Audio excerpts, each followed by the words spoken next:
Hello दोस्तों, नमस्ते, प्रणाम। मैं पूजा तिवारी आपके अपने यूट्यूब चैनल पूजा तिवारी अवधी गीत पर स्वागत करती हूँ। दोस्तों, आज हम आप लोगों के लिए एक बहुत ही पुराना सोहर का उठान लेकर आए हैं जो हमारी मम्मी ने हमें बताया था। आप लोग वीडियो को लास्ट तक देखिए। पसंद आए तो लाइक, सब्सक्राइब, शेयर और कमेंट ज़रूर कीजिएगा। धाना तोहार दिन नक चाय हो बहिनिया आने जाबई हो।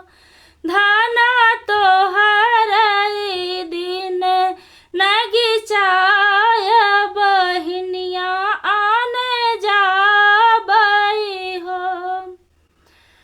हमसे तो कही गई ने पियवा आट जइबै बाट जइबै हटिया बाजार जइबै अपनी ससुरार जइबै लड़कन के ननियौरे जइबै हो।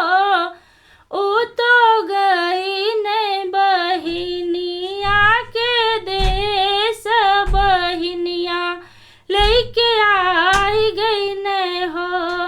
ऊ तो गई ने बहिनिया के देश बहिनिया लेके आई गई ने हो। आगे आगे ननदी चले पीछे ननदोई आयर पीछे ननदोई आऊ हो। बहने उनके पीछे छवठी छवनिया ननदिया मोरी आई गईनी हो। बहने उनके पीछे छवठी छवनिया ननदिया मोरी आई गईनी हो। दुई ठी हम रोटी पवली एक ठी ननदिया के देहली आधी ननदोइया के देहली हो। बहिनी आधी मसे छवठी छवनिया हमहू पियवा वैसे सवली हो।